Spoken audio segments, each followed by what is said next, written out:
Merci Gilles, bonjour à toutes et à tous. Donc, je suis Christophe Château, le directeur de la communication du CIVB. Je vais vous faire une présentation sur quelle est la stratégie digitale du CIVB aujourd'hui.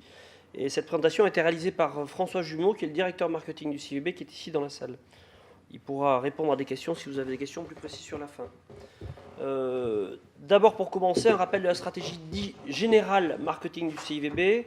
Vous savez que le CIVB s'inscrit dans un cadre du plan Bordeaux Demain, qui est une stratégie qui a été lancée à l'Assemblée générale du CIVB en juillet 2010.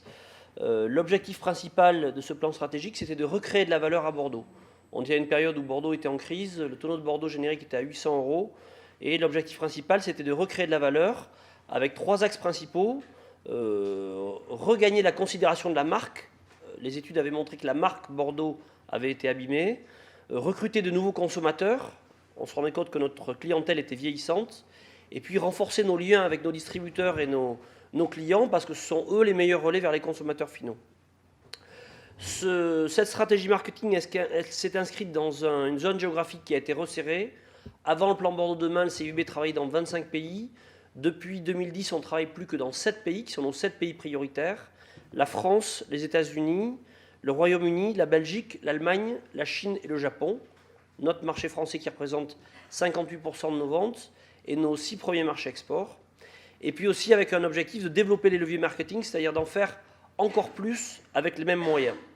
Ça, c'est le cadre général de la stratégie. C'est important parce qu'on se rend compte que les outils digitaux s'inscrivent complètement dans ce cadre général de la stratégie du CIVB. Quels étaient les objectifs? 4 objectifs. Regagner de la notoriété, faire que Bordeaux soit connu. Mais ça, on a des taux de notoriété qui sont parmi les meilleurs dans les appellations de vin au monde. Mais gagner aussi de la considération, de l'intérêt, faire que les consommateurs s'intéressent à Bordeaux et dépoussiérer la marque. C'est une vraie problématique en 2010. Bordeaux était jugé comme une marque très connue, mais une marque poussiéreuse, une marque pas sexy, une marque pas moderne. Générer aussi de l'engagement et de la préférence de la part des consommateurs. Et avec ces outils-là, recruter des nouveaux consommateurs. Comment? Je vous l'ai dit, on s'est concentré sur 7 pays pour notre stratégie marketing générale. Ben là, c'est pareil. Volonté de ne pas diluer nos budgets. Recentrage sur 4 outils forts, les 4 principales plateformes du digital, qui sont Facebook et son équivalent chinois Weibo, Twitter et son équivalent chinois WeChat, Instagram et YouTube. Quelle était la stratégie digitale? D'abord, le public. Parce que pour nous, le digital, c'est un tuyau qui permet de s'adresser à un certain public. Donc il faut d'abord recruter une audience, et une audience qui soit capable de s'engager pour Bordeaux et de devenir des ambassadeurs pour Bordeaux. C'est là où il faut identifier les fans, les leaders d'opinion, qui vont être nos prochains ambassadeurs et qui vont nous permettre de faire grossir cette audience. Enfin, un point très très important, créer du contenu. Je vous l'ai dit, pour nous, le digital, c'est un tuyau qui permet de s'adresser à un public. Si on n'a pas d'histoire à raconter, le tuyau ne sert à rien, et le public n'est pas intéressé si on n'a pas d'histoire intéressante à raconter. Donc, créer du contenu, c'est un élément très très important. Et pour utiliser le digital, il faut avoir des histoires à raconter. Donc, il faut aussi créer ces histoires. Convaincre et mobiliser les leaders d'opinion, j'en ai parlé tout à l'heure. C'est initier la démarche, faire que cette audience se crée et se développe. Et puis enfin, faire que cette audience soit fidélisée. Le but étant pas de faire du one-shot avec les gens qu'on va cibler, qu'on va toucher, mais c'est le fait de créer une fidélité et de générer l'envie pour que ces gens reviennent nous voir et reviennent voir ce que fait le CIVB et continuent à faire partie de l'audience de la stratégie digitale du CIVB. Depuis l'automne 2014, maintenant un peu plus d'1 an, le CIVB a lancé une nouvelle campagne de communication dont la thématique est Bordeaux, il y a tant à découvrir.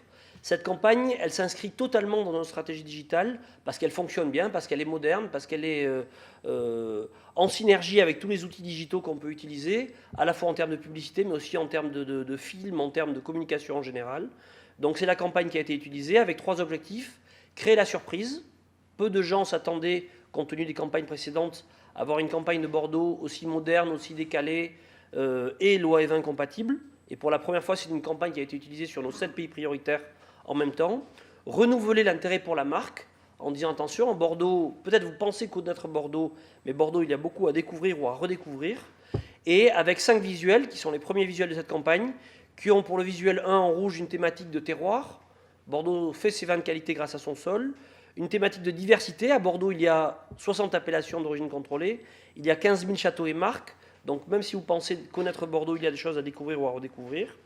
Un troisième visuel qui mettait en avant le climat. À Bordeaux, on fait des vins de grande qualité parce qu'on a des nuits fraîches et des journées chaudes, et c'est ce climat qui permet à Bordeaux de faire ces vins de grande qualité. Un visuel qui s'inscrit autour des accords mets et vins, le quatrième visuel avec les baguettes, en disant que toutes les cuisines du monde peuvent trouver un vin de Bordeaux qui permet de s'accorder avec ces cuisines. Et puis un dernier visuel qui parle aussi de la diversité des vins de Bordeaux. Faire savoir qu'à Bordeaux, on produit des rosés et des blancs, qui sont des outils qui nous servent à aller toucher la nouvelle clientèle et à recruter de nouveaux consommateurs. Et puis de parler aussi de biodiversité. Quel est l'écosystème des outils de communication digitaux qui sont utilisés par le CIVB? Un site internet, bordeaux.com, qui nous sert d'informations référentes. N'importe où dans le monde, je veux avoir des informations sur les vins de Bordeaux, je vais sur bordeaux.com, j'ai ces informations. Mais aussi, bien sûr, une présence forte sur les réseaux sociaux et sur les blogs. Là, c'est de l'actualité, de l'échange, du temps réel. On parle ici de nos événements, des apéros Bordeaux, des fêtes du vin, des opérations qui sont menées par le CIVB. Et puis des newsletters pour entretenir le lien avec cette fameuse audience, ce public qui a été créé, pour continuer à conserver ce public et à l'utiliser. Et puis enfin, un dernier outil dont je vous ai déjà parlé pendant les Vinitiques. Moi, je ne l'ai pas dit tout à l'heure, mais sur 8, j'ai participé à 5 Vinitiques, donc je suis désolé d'en avoir loupé 3, mais... Si. Et j'avais présenté lors des Vinitiques une application qui s'appelait Bordeaux Wine Trip, qui avait pour objectif de développer le no-tourisme en Gironde. J'avais aussi présenté Smart Bordeaux lors d'une autre Vinitique. L'objectif de Smart Bordeaux, qui a été lancé en 2010, c'était de répondre à la demande des consommateurs qui nous disaient Bordeaux c'est très bien mais c'est très compliqué, j'y comprends rien, qu'est-ce qu'il y a derrière une bouteille de vin de Bordeaux?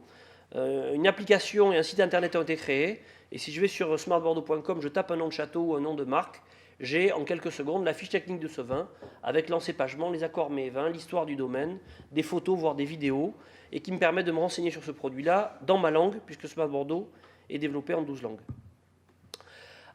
Quels sont aujourd'hui les publics qui sont touchés par les outils digitaux du CIVB? On considère qu'on a à peu près 1 million de Bordeaux Wine Lovers dans le monde qui nous suivent. Rien qu'en France, aujourd'hui je pense qu'on a plus de 260 000 fans Facebook. Vous voyez ici nos différents publics.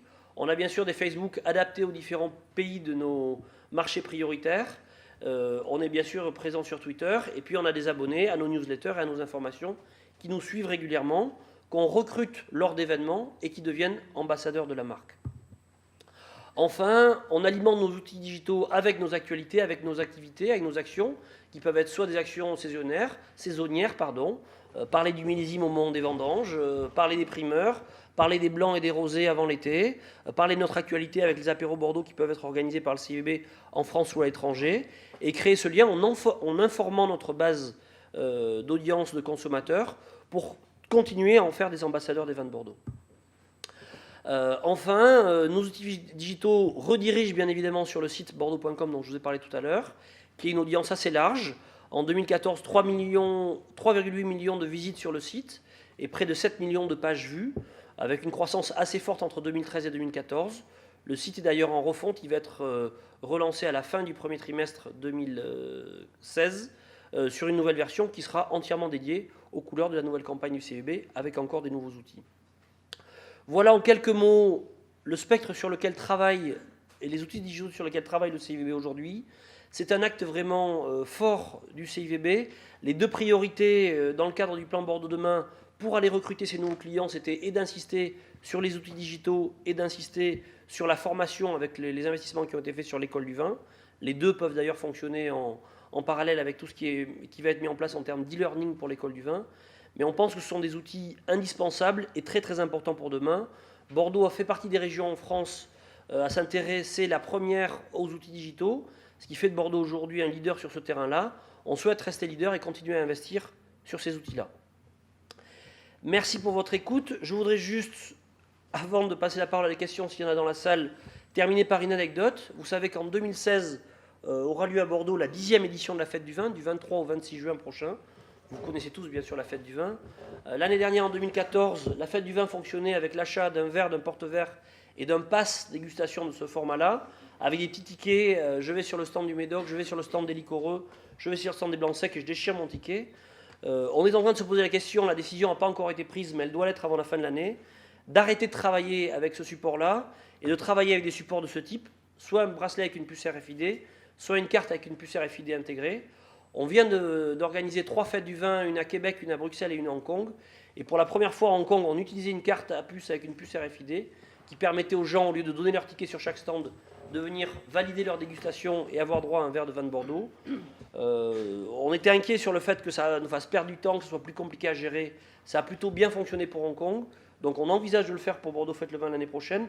Pourquoi? Parce que c'est l'avenir. Le digital, c'est pas, la question n'est pas de savoir s'il faut y aller ou pas y aller. La seule question de savoir, c'est quand est-ce qu'on y va. Et un des points que j'avais évoqué ici quand j'avais parlé de Bordeaux Wine Trip ou de Smart Bordeaux, c'est la valeur de la data. Ce qui compte, c'est la data. Si on arrive, on va avoir entre 600, 700, 800 000 peut-être visiteurs à la fête du vin l'année prochaine à Bordeaux, à récupérer des datas de ces gens-là, à récupérer des adresses mail, à savoir quel vin ils ont dégusté sur le stand Saint-Émilion, sur le stand de Bordeaux, sur le stand des Côtes, et à leur envoyer la semaine qui suit un mail en leur disant merci d'être venu à la fête du vin, voilà les fiches techniques des vins que vous avez dégustés à la fête du vin, avec les contacts des gens qui les commercialisent, merci d'être venu déguster ces vins.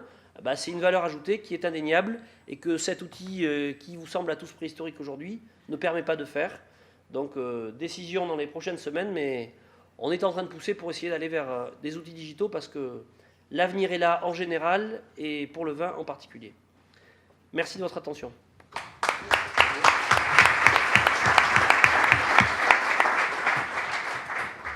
Merci Christophe de cette belle introduction.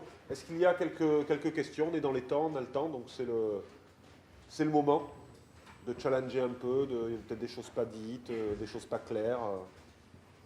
Non, tout est très clair, la stratégie... Ah si, quand même.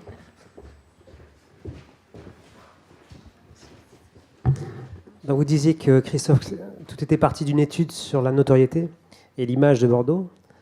Est-ce que vous prévoyez de faire une étude qui va mesurer quel a été l'impact de tout ça? Alors on a un service économie et études au CIVB qui est assez développé, qui est dirigé par Jean-Philippe Code, qui fait un certain nombre d'études tous les ans. On mesure bien sûr la notoriété des vins de Bordeaux. On a en revanche plus de mal à savoir pourquoi les gens nous connaissent et par quel biais ils nous ont connus. Mais les campagnes de publicité qui sont réalisées sont pré-testées et post-testées. Toutes les actions qu'on mène, on doit rendre compte à une commission de promotion, un bureau et un comité de direction, donc sont mesurées. Et le digital permet aussi d'avoir des outils de mesure qui sont beaucoup plus fiables qu'une campagne d'affichage par exemple ou qu'une campagne de pub dans la presse. C'est qu'avec le but digital, on est capable de mesurer des clics, de savoir sur quelle page les gens sont allés, qu'est-ce qu'ils ont apprécié ou pas. Donc en termes d'études, aller vers le digital est un facilitateur et nous permet de savoir quelles sont les attentes et donc d'améliorer nos outils.